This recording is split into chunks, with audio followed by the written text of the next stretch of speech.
Hello, this is Brian Pash, and welcome to another podcast.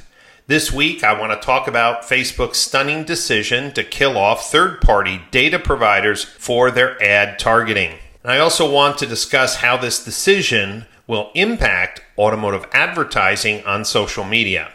But before we dive in, let's talk about the major shift in public perception of Facebook. For years, the company has been a darling of the investor community. Their stock has skyrocketed. Their user growth has been stunning. And the way in which they've built advertising tools has really made advertisers turn to the platform in record numbers to spend their money. As an advertiser, I was always impressed with how much targeting data was actually available on Facebook. In the automotive industry, advertisers can know what type of vehicle the consumer owned, how old was it, how much they paid for it, if they were in market shopping for a new or used car or for service. I can know things about their home, their credit, and other very personal things about their life that Facebook compiled directly and through third-party data providers.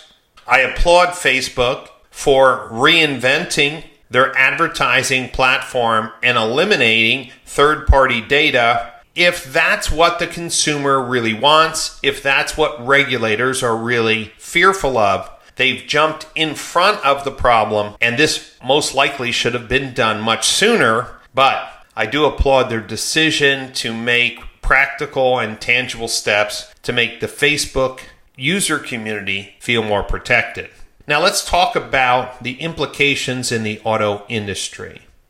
Dealers have been using third-party data to target local in-market shoppers. If you go to the Facebook website, you can look at their audience data providers, and there's a small number of companies that are in this selective group. That's Experian, CC Marketing, Epsilon, Acxiom, Oracle Data Cloud, KBM Group, and Quantium.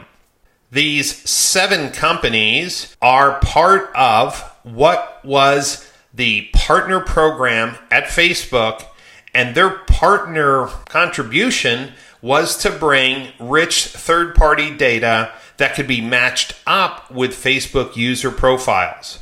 In fact, Oracle, Experian, and even Acxiom has participated in automotive conferences showcasing their custom audiences and how to use their third-party data to better target shoppers for vehicles or shoppers for service on Facebook. With this decision, Facebook retargeting and ad targeting will be based on what consumers do within the Facebook ecosystem. And this, of course, will require advertisers and dealers to pivot and think about the power of first-party data.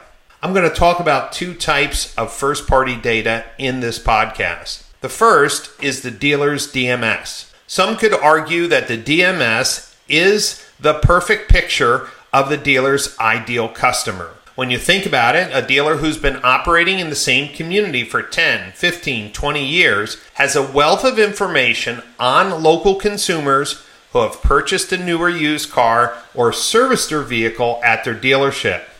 Facebook will still allow users of their platform to load up first-party data from their DMS, from their CRM, to match these people to a Facebook profile to enable better ad targeting. Oddly, not many dealers are regularly updating their Facebook custom audiences with their DMS data.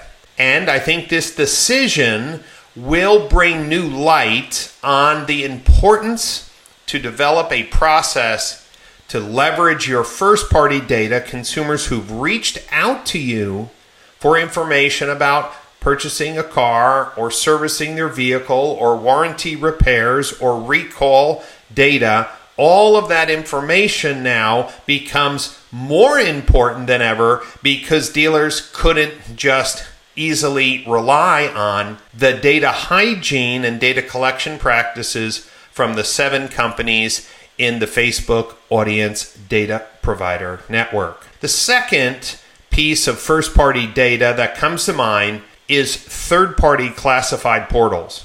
These companies invest millions of dollars a year to create brand awareness and to encourage consumers to visit their website. The people who visit their website, the people who complete a lead form or call or chat on that third-party platform is a tremendously valuable database of information. And now websites like Cars.com, AutoTrader, CarGurus have new value because those are truly in-market shoppers. In the past, we were really relying on Oracle or Experian or Axiom or IHS Polk data for the building of an in-market shopper list. Obviously, Google has their in-market shopper list. Facebook has their in-market shopper list. But no longer will Facebook allow dealers to leverage third-party data. As a result of this policy change at Facebook, don't be surprised to see third-party classifieds offer effective, targeted advertising based on their first-party data and offering dealers more integrated advertising solutions. It's already started. At NADA, CarGurus announced a powerful SEM platform that can supplement their third-party classifieds. Cars.com announced some powerful social media advertising tools and, of course, the addition of Conversations Chat to their Cars.com website through their recent acquisition of Dealer Inspire.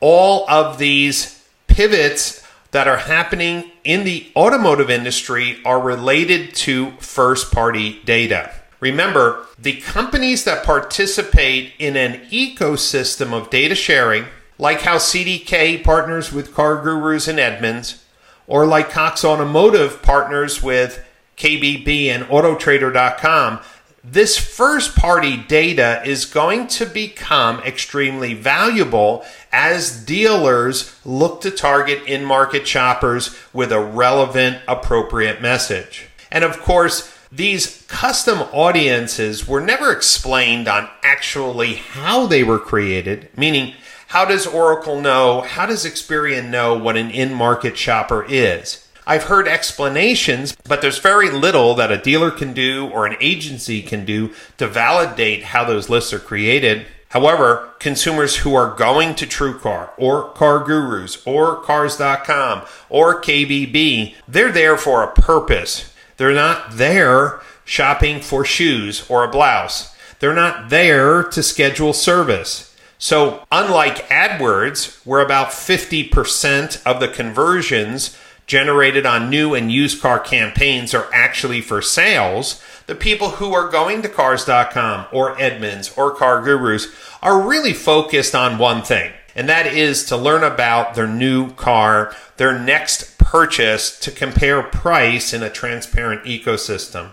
Lastly, recent announcements at NADA included Cox Automotive's decision to put Accelerate Digital Retailing on VDPs, on KBB and AutoTrader. Think about this. More first-party data, engaged consumers looking to price their vehicle online from the convenience of their home on any device will again give third-party classifieds more valuable data to serve the dealer community.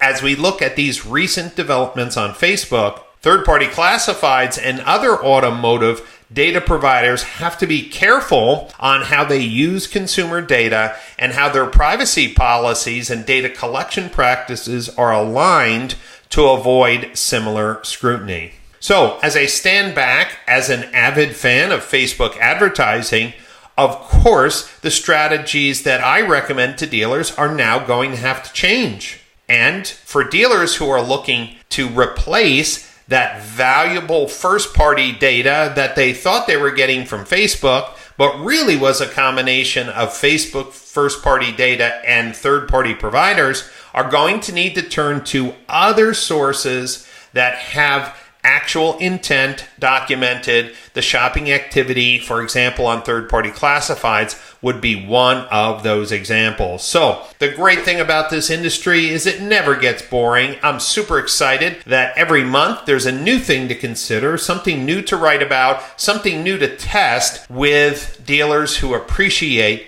being first to market with competitive ad strategies. In closing, I want to encourage every dealership manager who's listening to this podcast to mark their calendars for June 3rd, 4th, and 5th, 2018. In the Napa Valley, we're having the 8th Annual Digital Marketing Strategies Conference. The 3-day event is the best of its class to bring dealers and thought leaders together to discuss the latest digital marketing strategies to sell cars in a digital age. This year, we're going to be focusing on a few very hot topics, including digital retailing, including marketing automation.